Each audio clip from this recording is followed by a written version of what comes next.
You're listening to the Packernet Podcast Network.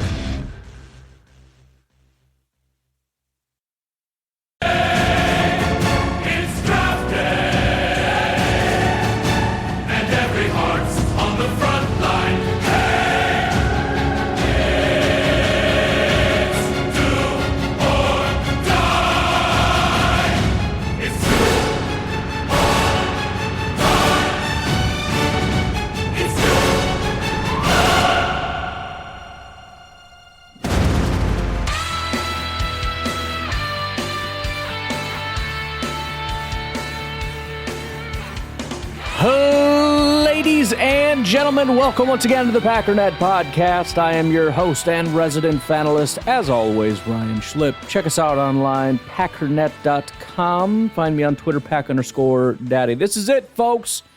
This is draft day. It is officially, finally here. One of my absolute favorite days of the entire year. It's right up there, man. I mean, you got Christmas and Thanksgiving and all the good ones. There's like the first day of football, obviously, you know, opening day thing, whatever. But draft day, man, it is up there. I'm lying a little bit because I still have to wait till tomorrow. But, you know, you guys get to have some freaking fun. Please don't forget, we are doing a giveaway. $125 goes to Fogo. We're doing 2 of them, okay? And I just don't want you to forget. Very simple to fill out the form. If you can't find it, message me, but it's on Facebook. It's in the Facebook group. It's on the Facebook page. I put it on YouTube, so if you're subscribed there, you should be able to see it. There's a link on YouTube. It's on X, Twitter, whatever.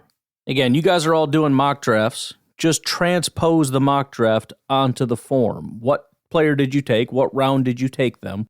It's not going to hurt anything. Worst case scenario, you don't get $125. That's it, though. Also, please remember to subscribe to the Packernet Podcast YouTube channel. Going to be streaming all 3 days, so I would love to have you hang out with us. Very, very tentative plans, more or less, though. We're going to do what we always do and just hang out. I want to say I've been streaming the draft since 2019. I don't know if I did 2018 or not. I don't think so. I think so 2019, 20, 21, 22, 23. So this would be year 6, I guess, of streaming the draft. So it's always fun, man, just hanging out, just watching TV together. You can just have YouTube up in the background. Obviously, if you get bored, there's a billion other Packers content creators doing their streams, so you can hop back and forth. Just don't forget about me. But should be a good time, and I'm looking forward to it. By the way, if you guys have any ideas, like I said, I mentioned a couple people that might swing by. Also hoping and planning to debut some Packernet After Dark music, some official theme songs. Maybe do some more t-shirts if we can think of some. Obviously, we can bring them up right away. We're going to be spending about like 15 hours together, so we got some time to kill.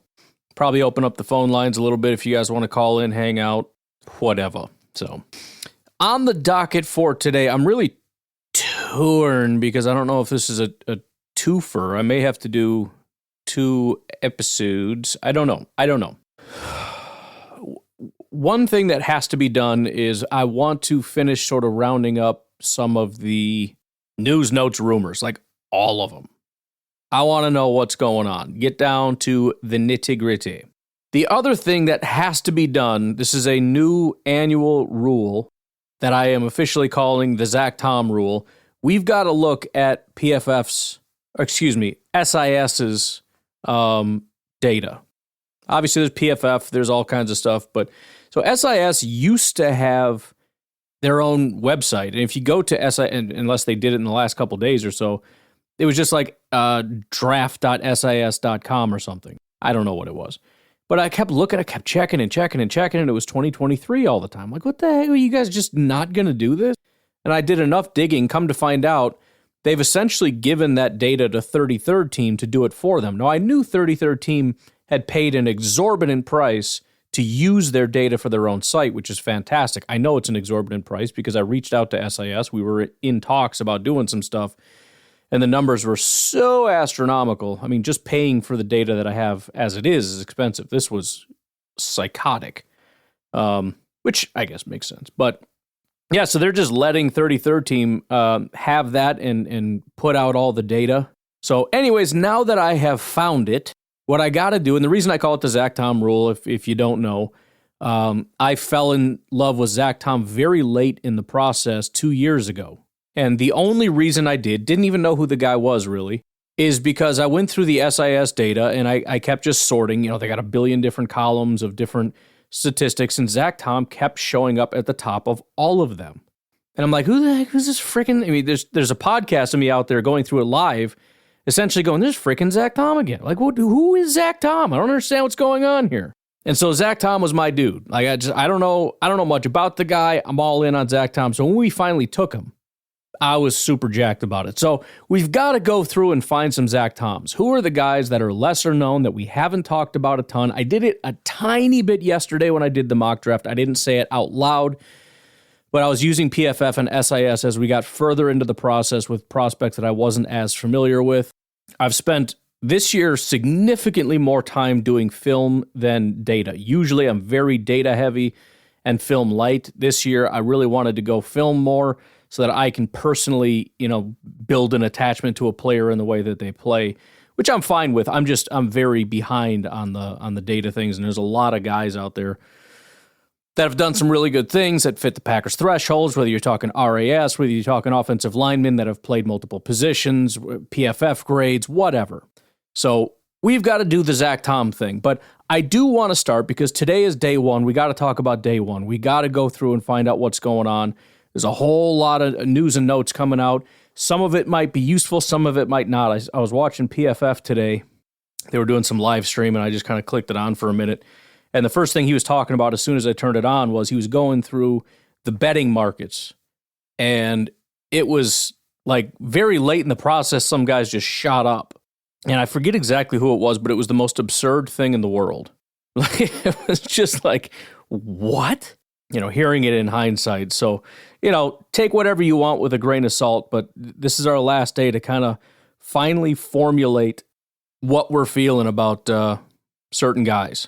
But why don't we get started and just kind of see, I guess, where this leads us. I've been trying to find a way to organize this, and I can't necessarily, it doesn't work.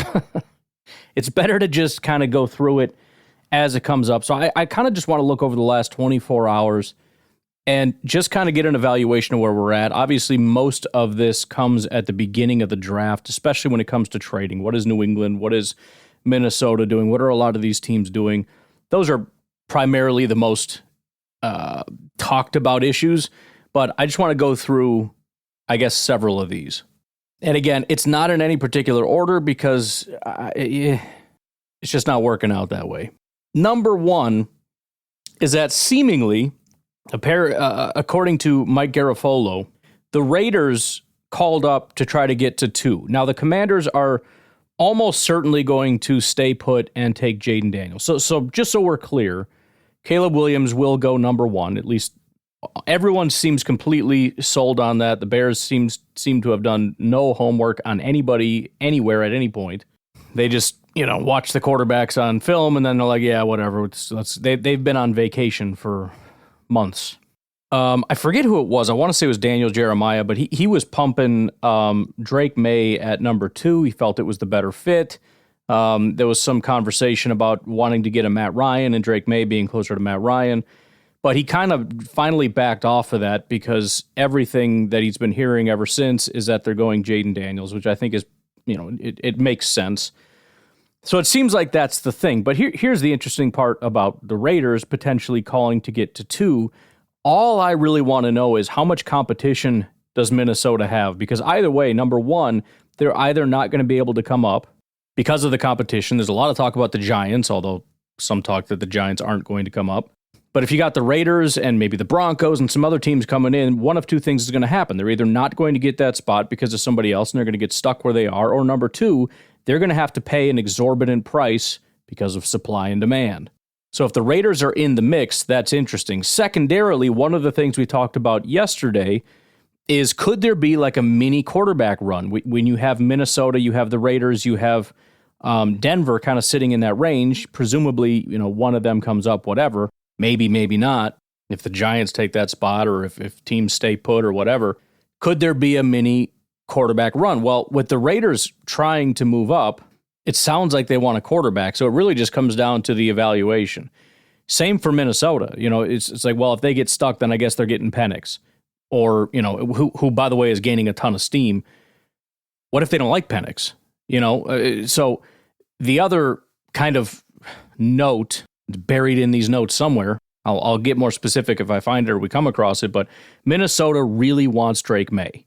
That is sort of the thought process. He has some familiarity with some of the Minnesota Vikings staff, I think play style and everything else. Like they're all in on Drake May. They're trying very hard to get up. They're not getting to 1. They're not getting to 2. And it sounds like they're not going to get to 3. Here's the reason I say that. 3 is the New England Patriots. Now, by the way, I've been saying for a while when I do mock drafts, I'm sorry, Minnesota, I got nowhere to come up. Now, maybe it's smart because New England doesn't have a lot of picks. The Cardinals could afford to get a few more picks or whatever, but there's 3 major obstacles. They kind of overlap a little bit.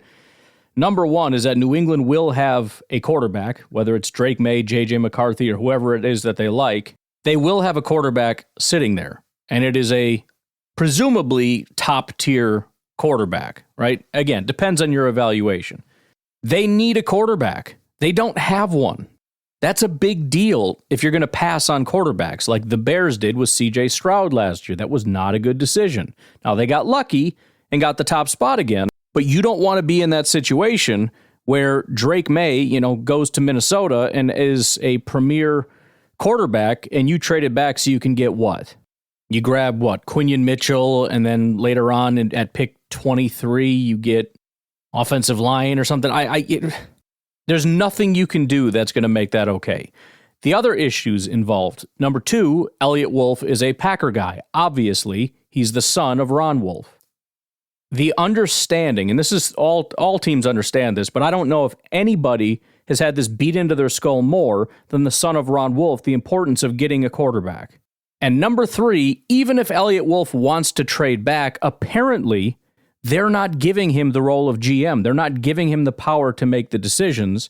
And Robert Kraft has said out of both sides of his mouth, number 1, we're going to let Elliott kind of make the decisions, et cetera, but has also made comments about we need a quarterback. Like, I really hope we come away with a quarterback. It's just, I don't see how they walk away from this. Unless they just think that there's 2 quarterbacks and everybody else is a bum, I don't see how they move off of that spot. Here's a little tidbit here. This is from Charles Robinson at Yahoo Sports. Contrary to vast amounts of projection since March 15th, when the Minnesota Vikings dealt for the Houston Texans' number 23 overall pick, there was a growing consensus among NFL teams that McCarthy is not the primary target in the potential trade-up for the Vikings. Instead, it's believed Minnesota's top target is May. He has a connection with quarterbacks coach Josh McCown, who coached May in high school. The potential complication for the Vikings is how the quarterback stack falls at the top of the draft. Assuming Daniels is the Commander's pick at 2, all eyes will fall on the New England Patriots at 3 and what they choose to do with that slot. While trading out is certainly an option, it's telling that team owner Robert Kraft said publicly at one breath that he was going to let the team make the decision, but then in the next breath said, one way or another, I'd like to see us get a top-rate young quarterback. So to say, I want a quarterback, and then also say, I'm not giving you the GM title. I'm not going to let you make a unilateral decision. Come on, man. We don't know, but everything is pointing to you will draft a quarterback.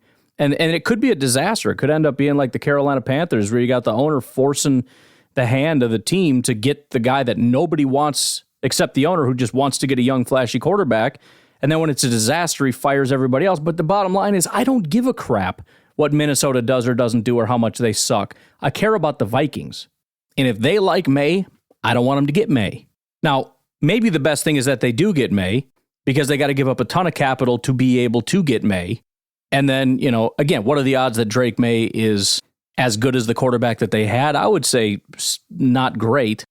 But you know who's really not as good as their old quarterback? Whoever it is they're going to be stuck with, Sam Darnold or whoever, if they don't get Drake May. It says achieving that goal points to the Patriots sticking at the number 3 pick and selecting that player. If that's May, the selection could turn the draft on its ear for two franchises. The first would be the Vikings, who would have their top quarterback target taken off the board. The second would be the New York Giants, who have been carefully working league connections to figure out how quarterbacks stack, and that's another one.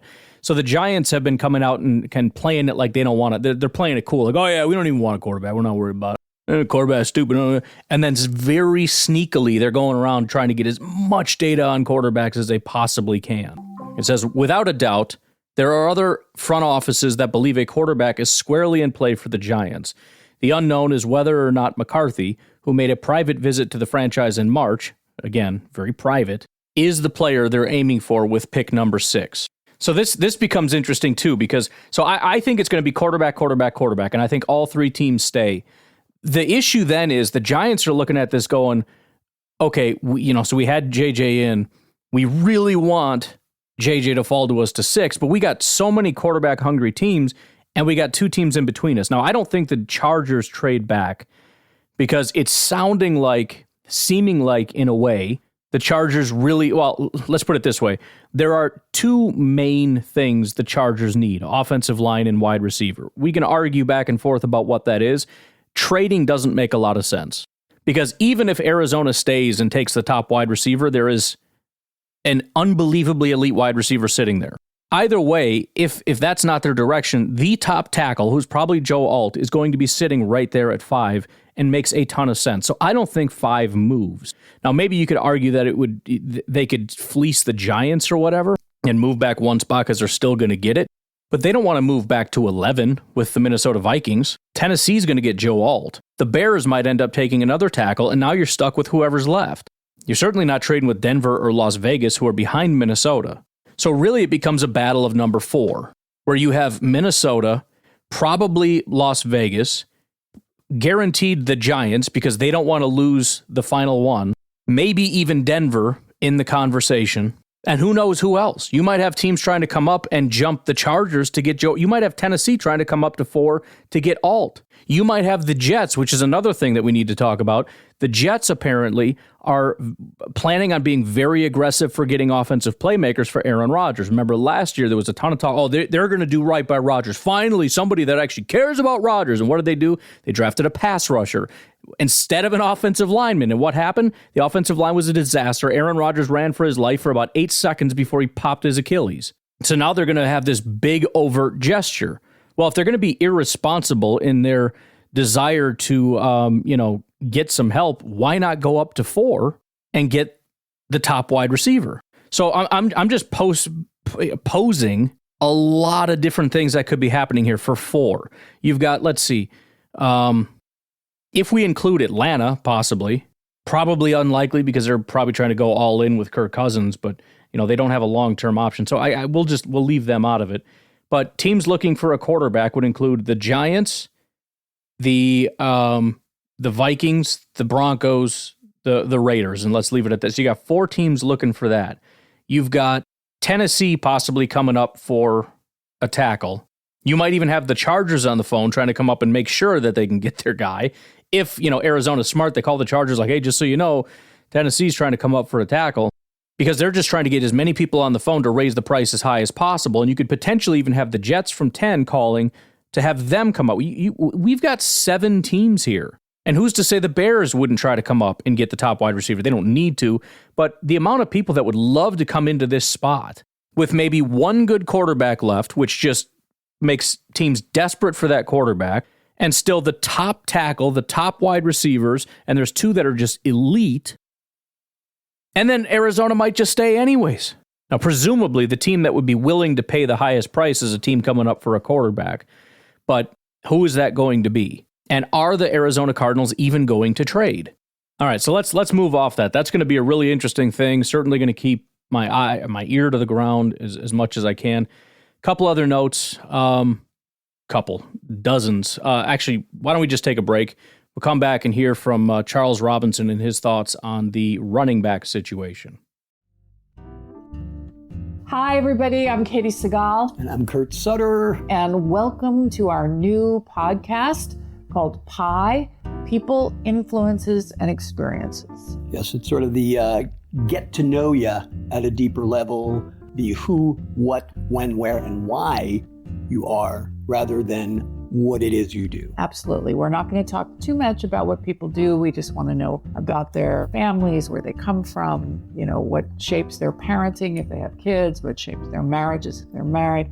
We just want to be really nosy. We want to get in there. A deep dive into nature and nurture. And we started it because there are a lot of people that we don't know that we are curious about. Right. And I have no friends, so for me, it's, Trying to get them out of the house. Listen to it on whatever you listen to podcasts on. Yeah, podcast, homecasts. Your podcasting apparatus. Watch it on the YouTube. He's aging himself.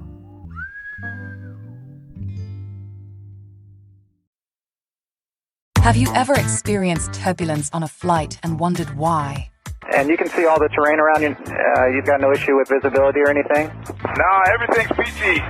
Maybe you've sat on the tarmac for hours wondering why your plane isn't moving. Well, we're outside here. They're saying the ramp is closed. They won't let us park because of Air Force One. Listen in on the conversations between pilots and air traffic controllers on the Air Traffic Out of Control podcast. 510 declaring an emergency. There's smoke in the cabin. I need to make a landing right now on 31 left. We have the most interesting, wild, and funny ATC recordings you will ever hear. Check out Air Traffic Out of Control wherever you listen to your favorite podcasts. So Charles Robinson of Yahoo says, the closer we get to the draft, the more I hear the assessment on the running back class, the more I think there's a shot that the bulk of the class comes off the board in the third round. I wrote a more expansive piece about the running backs last week, but I have some new data after my last dive into calls. So again, these are the things I care about. I don't care about people's opinions. I want people on the phone calling around and trying to get the feel for what's actually going on with these teams. It says, while there has been some consideration about a surprise first running back off the board, I'm more confident that will either be Texas's Jonathan Brooks or Florida State's Trey Benson. That's not exactly a revelation, with both being in play of the top running back stack, but it now feels like they're more of a tier unto themselves, with the next tier being a mixture of Michigan's Blake Corum, Wisconsin's Braylon Allen, and Tennessee's Jalen Wright. So I think the Packers need and want a running back, but not desperately. I think they're probably going to be able to get a really good one, and I think they might be able to get it late. If they're not even going to start coming off the board until the third round, and we're talking like the top guys come off maybe late second, early third, and then it's another gap because they're just not good enough. We're talking late third round possibly. The title here says running backs wait until late Friday night. That means, day 3, the Packers probably still have a pile of running backs that look real good. Speaking of runs, though, possible offensive line run on Thursday night. Now, I think a lot of people have been expecting this for a while, but of course, this is something else the Packers have to keep an eye on. So this is another thing that they started talking about on PFF, the underrating of offensive linemen. For whatever reason, not the NFL, but the media. It seems as though the media always forgets about offensive line, and then it starts to be rumors about offensive linemen going early, and it's like, really? It's like, well, yeah. We're talking premier players at premier positions. Like, what is complicated about this? But little note here, it says, this is also from Robinson, the offensive tackle run in the first round is going to be wild. There's a chance that 7 tackles go in the first 32 picks.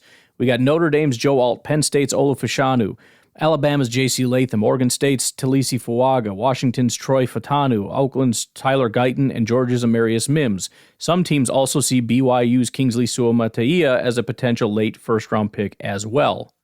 And I think he left out Barton, which is an option. But it says the 3 interesting players from this group to keep an eye on are Fashanu, Latham, and Mims. There are split opinions on these 3. I wouldn't be stunned if Fashanu and Latham weren't the second and third tackles off the board behind Alt, which is the slot they're often mocked to, or if Mims potentially slips out of the first and into the top of the second. Bottom line, tackle order is going to be a little more chaotic than people think. And also how it falls and who falls. Again, if there's a run that starts real early, I mean, if again, very unlikely, but if somebody moves up with the Cardinals to take a tackle, and then the next pick is the Bears, if they go tackle instead of wide receiver. There's a lot of teams that need offensive line that could start going crazy with offensive line. Conversely, there's a lot of offensive linemen, and if instead it's quarterbacks and wide receivers, there's going to be a lot of tackle talent falling to the Packers. Oh, he didn't mention Jackson Powers Johnson either. So Graham Barton, Jackson Powers, those tackles, never mind. That's probably why he sees them both as interior. As for the 4th spot, we got a little note on that. It says, as we previously discussed, the Cardinals are open for business at 4. So it sounds like the Cardinals have made it clear they're shopping the pick. That doesn't 100% mean they're going to move it, but it sounds like they want to, and they're working real hard to make sure that they get a haul, and they probably will. It says, however, do not expect to learn what they plan to do until around 8:30 p.m. Eastern on Thursday night, as General Manager Monty Austinfort has made it clear that no decision will be made until Arizona is officially on the clock. Jonathan Jones of CBS Sports wrote that the Cardinals already have 2 offers in for the pick, and it's somewhat clear what teams are looking to move into that spot. According to multiple reports, the Vikings, Giants, Raiders, and Broncos are all looking to move up into the first round. Jordan Raanan of ESPN reported Tuesday that the Giants are at least looking to trade up, with an eye on May, while Ranaan's colleague, Kimberly Martin, reported that the Vikings are trying to actively move up, and we're hoping to have a top 5 pick before the draft. And again, that was my assumption. When they moved up into the first round and got those 2 picks, they wanted to come into the draft with a pick ready to go. And they still may. Maybe they can move Arizona. They don't want to be hanging out here with possibly not being able to move up. Not that having 2 first-round picks is a bad thing, but that's not why they did it. Especially with a data-driven GM, trading up is anathema. You don't do it. But you got to get a quarterback. So if you move into the first round and then get stuck there and then can't move up and aren't the team that's able to move up, and that's what makes you think it will be the Vikings. Because if you get stuck, you look like an idiot. You don't have a quarterback. Your fan base is going to be pissed. You probably are going to lose your job, which means I'm guessing he's going to be willing to massively overpay because not moving up for a quarterback just isn't an option. And I don't know that there's going to be a more desperate team than the Vikings to make that move. Goes on to say, then there are the Raiders, who, as we already discussed, tried to get to number 2, so Las Vegas is likely in the mix for number 4. And then it says, quote, the team I feel most comfortable won't be picking where they currently sit are the Denver Broncos. We heard from multiple teams in the top 10. The Broncos have inquired about a trade-up. Have also heard from teams picking after 12. The Broncos have discussed an appetite for trading down. It's obvious Denver desires a quarterback if it can get up to one. And if not, it wants to accumulate draft capital and get more players. So that's kind of an interesting thing to keep an eye on as well. So, okay, we're the Green Bay Packers, right? The Denver Broncos want to move up. If they don't get to Arizona, if they don't get up here and we're getting down to like pick 12, Denver's making phone calls to move back. Now, I don't know if they want to go back to 25. And I don't know if the Packers are willing to give up all that to move up to there. But they're wanting to move back and accumulate a ton of draft capital. It'll be interesting to see who's still available at 12. Because we have to assume once Denver takes over, there's going to be another team scrolling across the bottom, and it's not going to be Denver. Who's it going to be? Just asking. Another little interesting note here.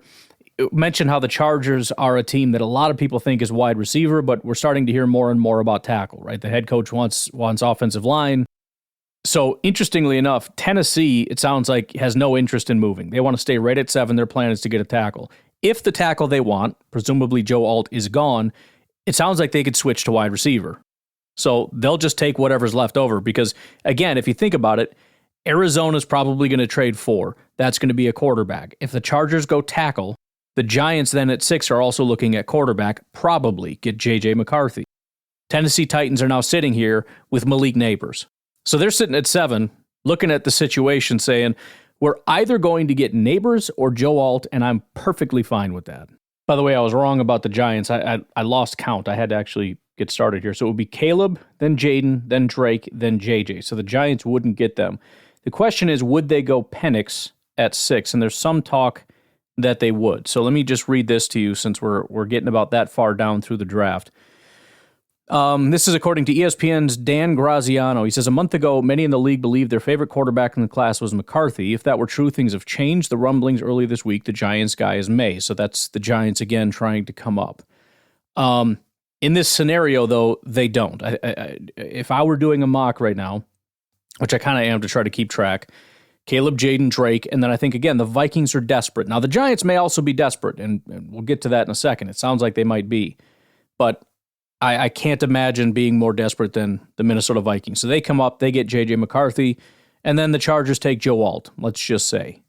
Here's what Graziano goes on to say. I've been told in recent days that the Giants like Penix and might even be willing to take him as high as 6. There's a lot of chatter flying around, but what is clear is that the Giants have done significant work on the quarterbacks and are very open, if not desperate, to come out of Thursday night with one of them. So the question then becomes, if they are stuck, and I hope they're not. I hope they come up to 4, and I hope they get JJ or whatever. But let's assume they don't. Do we slot Michael Penix here? And I kind of hope so. Either way, it sounds like these are the two teams. It said that there was 2 offers in already on that spot. I'm guessing it's the Giants and the Vikings. Those are 2 teams that are beyond desperate to get a quarterback. Now, maybe this is all smoke and mirrors, and this isn't necessarily the situation. This isn't the direction they go, in which case, I'm looking at a board right now where they got Marvin Harrison and Malik Neighbors staring them right in the face. I don't know. Other news to keep an eye on. The Cincinnati Bengals apparently all in on offensive line. There was a report from Paul Dehner Jr. of The Athletic, said Cincinnati arrives with immediate priorities at defensive tackle, offensive tackle, and wide receiver, as well as depth pieces at interior offensive line and a wild card of cornerback always on the table. He goes on to list sort of targets: Byron Murphy, J.C. Latham, Troy Fautanu, and Amarius Mims. And he says Latham is the safest pick. So when Cincinnati comes around, again, we're talking about this sort of tackle run, very good chance that this is a piece of that puzzle. So we know we're going to have at least one gone by the time Tennessee picks. Either Tennessee or the Chargers are going to end up taking a tackle, probably all. There's a chance that both of them take tackles, Chargers and Tennessee. There's also a chance with, again, Chicago. The Jets desperately need a tackle. And then you've got a bunch of other teams trying to get quarterbacks, but if they can't, who's to say they don't go offensive line? Maybe not Minnesota, but some of these other teams certainly. And then you got the Bengals sitting at 18, probably taking offensive line. Now, again, it's entirely possible that New England does trade down. They've made overtures to the fact that they are willing to trade down. Elliot Wolf says we're open for business. Granted, open for business doesn't mean we're definitely trading. It means please give us offers so we can see what's the best option. Some other notes. Adonai Mitchell is going to go higher than expected. That puts him in range of the Packers, by the way. We talked about this yesterday. A lot of wide receivers are seen as sort of early second-round guys, but almost any one of them could be seen as late first-round guys. And we've got Adam Schefter, who came out and said, be prepared for Adonai Mitchell to go in the first round. Also, speaking of desperation, this is an interesting little story. Kind of very passively talked about the Denver Broncos possibly wanting to come up for a quarterback. It may be more desperate than it appears. According to Tony Pauline of Sportskeeda, Peyton had his eyes on Patrick Mahomes in that draft cycle back in 2017. They were sitting with the 11th pick. The New Orleans Saints were looking to trade into the top 10, according to Pauline, but that deal fell through. When the Cincinnati Bengals drafted wide receiver John Ross at number 9, Peyton believed they were home free. That's when the Kansas City Chiefs ruined his dreams, moving up over 15 spots in the first round to draft Mahomes right in front of New Orleans. It's a feeling Peyton does not want to endure twice. Why is that relevant for the upcoming draft? Sources tell me, this is Pauline, losing out on Mahomes has left an eternal bad taste in the mouth of Peyton. Recent word inside the league is that the Broncos coach is ready to mortgage the franchise's future to move up and select a quarterback Thursday night. There are also rumors that Howie Roseman and the Eagles are planning on moving up. In this case, to be looking to trade up to get a cornerback.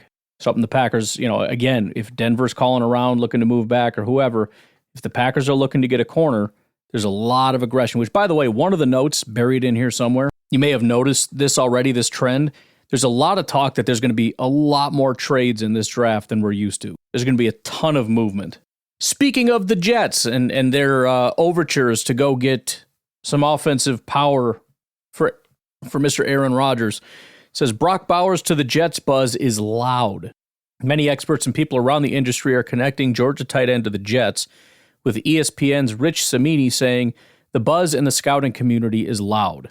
Cimini reported Sunday that the Jets would pivot to wide receiver if Marvin Harrison or Malik Neighbors or Rome Odunze falls to them, and they also interested in offensive tackles Joe Alt, Talise Fuaga, and Troy Fautanu. I'm going to get that right. All right, let's take our final break. We'll rip through the rest of these rumors and whatnot that we can try to keep in the back of our minds for tomorrow or today for you as we start talking about what's going to happen here. We'll take a break. We'll be right back. So there's an article from Bleacher Report talking about J.J. McCarthy. And, again, it's not a massive surprise because I think most people assume he's going to go relatively early. But Jeremy Fowler says, I would say the biggest surprise, even though it's not necessarily a surprise because he's gaining momentum, but just J.J. McCarthy. Teams really are sold on him. He goes on to say, I can't tell you how many cases I had made for me as to why he's going to go high. Usually teams are sort of hiding that. The ESPN reporter said the McCarthy buzz isn't going to be like the excitement surrounding former Kentucky quarterback Will Levis, who was hyped as a first-round pick before falling to number 33 in the 2023 draft. Quote, I've had at least one team bring up, well, is that the case with McCarthy? Is it too good to be true with some of the hype? But then I've heard from too many teams they're going to be shocked if he doesn't go in the top 6 just because of all the offers, because of all that he offers. Which, by the way, again, and not that I've done extensive scouting on quarterbacks, I don't know why there wouldn't be a ton of hype on McCarthy. Again, in my opinion, there are 2 Mahomes-type quarterbacks, with McCarthy being one of them. Not saying as good, I'm just saying style and potential ability. Fowler said that part of the excitement is because of his pro day.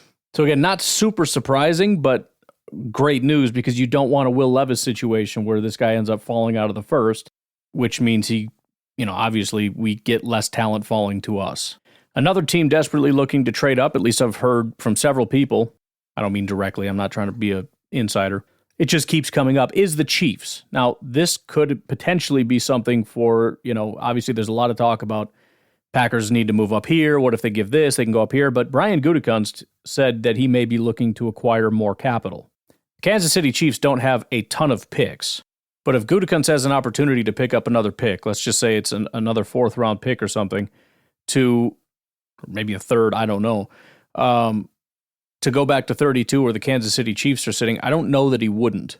The issue is Kansas City might be looking to move up even further. In the team's pre-draft press conference late last week, Veach outlined that the move up could be in the works. Quote, I can envision myself trading up into the teens, but you've got to get the owner's approval on that. We have a pretty good plan this upcoming week, but every situation is unique. I could certainly see something like that, but a lot of things have to fall in place. So, I mean, look, maybe the Packers are just going to let everybody else be aggressive and be wild and just kind of sit back and play it cool, but it sounds like absolute pandemonium and chaos. Everybody wants to move up. Everybody's freaking out. We'll see what the Packers do, but I could absolutely see them just sitting back and going, I don't freaking whatever. You guys want to come up? Because we got time. But if you're going to trade up, somebody's got to be willing to trade back. And one of the teams that could be doing that, which I think makes the most sense, is Chicago at 9. In the Monday column, Albert Breer of Sports Illustrated indicated the word around the league is building that polls would be looking to move down. Quote, other teams have gotten the sense that Chicago will try to move down given the dearth of picks. So if you didn't know, Chicago has almost no picks. They have pick 1, pick 9, pick 75, and pick 122, and that's it. They have 2 Chicago Bears picks, and that's it. Pick number 1 is from Carolina. Pick 122 is from Philly. 9 and 75 are the only Chicago picks that they still have. Absolute insanity. So I would go so far as to say if they don't trade pick 9, that is, it's disgusting, to say the least. I hope they don't. I want them to sit and pick Rome Odunze. I know people are freaking out. No, he's too good. I don't care. This is ridiculous. They're going to get 4 picks in this draft? You guys suck, man. There's rumors about Miami trying to add speed, of course. Another kind of long shot, but something to keep an eye on that would be fantastic. We talked about the potential kind of in that range where quarterbacks, sort of quarterback death row. So you've got 1, 2, 3, maybe 4, whatever, going in the top 5. You've got possibly the Giants taking a quarterback at 6, and then you've got these other guys here. Another potential spot for a quarterback to go, apparently, would be Bo Nix going to the Rams at 19. Says when Rams general manager Les Snead was a graduate assistant at Auburn, Oregon quarterback Bo Nix's father, Patrick, was the quarterback. Snead and Nix have a connection, and the Rams may have a soon-to-be pressing need at quarterback. It's possible Snead makes the most of his Nix family ties to improve the future outlook under center for LA. There's a lot of talk about, well, they got to go defensive tackle to replace Aaron Donald, but that's, first of all, that's nonsense. You don't have to draft somebody just because somebody left. But that's sort of the assumption there. But yeah, I mean, they are in a Aaron Rodgers in his final couple year thing. That's where they are. You know your quarterback's on the way out. The guy can't stay healthy. His body's beaten all to hell. Get a quarterback. At least that's what I'm hoping. Some other notes, again, about all these insane trades. Another team that seems to be desperately trying to move up is Buffalo. It sounds like the Buffalo Bills have been working the phones, trying to get up so that they can get a wide receiver. It says the most likely targets are LSU's Brian Thomas and Texas's Xavier Worthy. Sounds like the preference is toward Thomas. After trading veteran Stephon Diggs, it sounds like Buffalo is going to be aggressive about finding Josh Allen's next number one receiver. So many desperate teams, which again, if you're the one team not panicking, you're in a really good spot. I'm just saying. And then here is the note, which has become self-evident, but I might as well read it anyways. This is from Walter Football, by the way. Some team sources say they think there could be more trade movement in this year's draft compared to typical years. They believe this moment could start in the middle of the first round, stretch into the late first round, and then continue through the second day of the 2024 NFL Draft. The reason for the expected fluidity is teams feeling there's a lack of talent on day 3 of the draft, thanks to the influence of NIL and college football and more players getting paid to stay in school. It's interesting. That has weakened the talent depth of the draft, leaving teams believing that third-day picks have less value. That is interesting with the NIL because, you know, if you're going to get drafted in the first round, you're going to make more money in the NFL. As you get drafted later and later, there's a good chance that you're going to get paid more to stay in college. So you could see how there would start to be more of a sharp drop-off in talent with there just being less, good day 3 talent. Some sources from playoff teams felt that there's a good chance that the players they would get on day 3 of the 2024 NFL Draft would have a very hard time making the final 53-man roster. So rather than use the pick on a player who is likely to get cut, they could use the pick to move up in the early rounds. This year's draft has the potential to be one with lots of trades starting on the opening night of the draft. Some other really interesting notes. This is from 3 days ago. This is also Walter Football. So this is just kind of giving more insight into some of the stuff we've already been talking about. Again, most of the interesting news and notes obviously are at the front of the draft. There's not a ton at the end. But it says, many weeks ago, I reported that the Washington Commanders had turned down trade offers at the 2024 NFL Scouting Combine for the number 2 overall pick. The Commanders turned down those offers because they are targeting a new franchise quarterback. In the following up with some team sources, they said the Patriots also turned down trade offers for the number 3 overall pick of the 2024 NFL Draft. The Patriots have stated they are open for business, but they have turned down offers. This makes it sound like the New England is waiting to see if they can get an absurd offer, but more likely the team is sticking at with the 3rd pick to select a quarterback. Another interesting point, I won't read the whole thing, but one other thing to consider, Minnesota is more desperate, but that may not matter because Arizona has an opportunity if they trade, for example, with the Giants. If the Giants still want to come up, depending on who's left, if they like JJ or whatever, but Arizona would potentially be able to get the Giants' 2025 first-round pick and still get one of the top, if not the top, wide receivers, rather than going all the way back to Minnesota's pick. Some pretty big news that potentially does impact the Green Bay Packers, probably negatively for many of you, not necessarily me. UCLA edge rusher Laiatu Latu received some fantastic and potentially life-changing news in that a lot of team doctors medically cleared him. Latu had a neck injury at Washington that forced him to briefly retire before he came back with the Bruins and produced 2 outstanding seasons of rushing the quarterback in the Pac-12. Some NFL team sources were expecting their doctors to flunk Latu, but many passed Latu to keep him alive on draft boards. As a result, Latu has a shot at cracking the top 10. Quote, Latu is the most natural pass rusher in this draft, said an AFC director of player personnel. Our doctors passed him, but we can be strict with our medical concerns. So I don't know that we would take him, but somebody else will. So it sounds like, maybe half the league is willing to take him. And, let's say the majority of them see him as a premier pass rusher. It's just unlikely he makes it to the Packers, would be my assumption. A few more here. Another one here, Dan Graziano and Jeremy Fowler saying that the Falcons could possibly go quarterback at 8. It'd be fantastic if they did. Penix's stock is on the rise. We already talked about that a little bit. Vikings preferred Drake May over J.J. McCarthy. Oh, well. The Athletic put together a big board for the Seattle Seahawks, and it goes as follows. Dallas Turner, Jared Verse, Troy Fautanu, Byron Murphy, and Graham Barton. So watch for Seattle to go edge rusher if available, or pass rusher, possibly, Byron Murphy. If not, watch for them to go offensive line. The Detroit Lions, working our way to the back of the draft here. The Detroit Lions, who do pick after us, apparently are looking very closely at cornerback. Now, we talked about it yesterday a little bit in terms of, it sounds like some of these guys could actually fall past the Packers. Kool-Aid, Nate Wiggins, whatever. If they do, there's a good chance Detroit is looking to snag one of them. There's also a chance, though, that they could look to move up and possibly over the Green Bay Packers to snag a corner. So keep an eye out for that. And then finally, Dane Brugler just did an informal poll with 5 league guys on their best guess of what the Patriots will do at 3. 4 of them said they are going to draft Drake May. 1 of them said they're going to draft J.J. McCarthy, and none of them said they're going to trade back. There's also talks about if the Patriots trade back, they're going to look to trade back up to come get a quarterback. That is the dumbest pile of crap I've ever heard in my life. You're sitting there, you have a quarterback. Why would you trade back, let somebody take a quarterback, and then try to come back up so that you can get a quarterback? It makes no sense.